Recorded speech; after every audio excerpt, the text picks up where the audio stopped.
effectivement tout un changement de cap, même parce qu'il y a un an, le ministre de l'Immigration du Canada, Mark Miller, annonçait que le Canada était prêt à accueillir 500 000 immigrants ici. Eh bien, finalement, ce chiffre-là va tomber à 395 000 l'an prochain et à 365 000 en 2027. Donc, c'est une réduction de 21%. Le Canada va également réduire le nombre de permis accordés à des immigrants temporaires. Alors ça, ce sont des travailleurs saisonniers, ce sont des étudiants également. Donc, réduction de 15%. Ils sont actuellement 3 millions au Canada.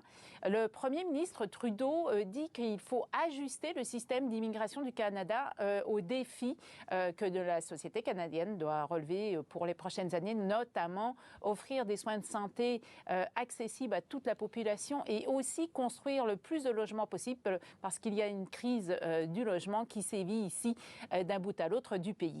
Et alors, Catherine, quelles sont les réactions à cette annonce ?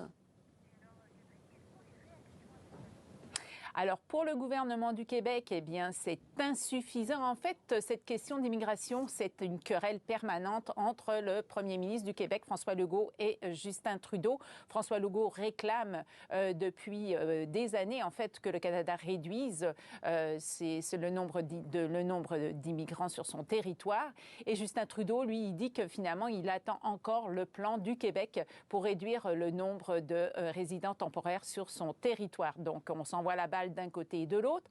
Pour le chef de l'opposition officielle, le chef conservateur Pierre Poilievre, ces annonces, eh bien, c'est la preuve d'un échec, l'aveu d'un échec de la part de Justin Trudeau et la preuve que le Canada a perdu le contrôle de son système d'immigration. En fait, il y a beaucoup d'inquiétudes, surtout au niveau des milieux d'affaires, parce qu'ils craignent que ce moins d'immigrants, eh bien, ça va avoir un impact sur la pénurie de main-d'œuvre qui persiste au Canada depuis la pandémie. Il y aurait actuellement un peu plus de 500 000 postes qui n'ont toujours pas été comblés.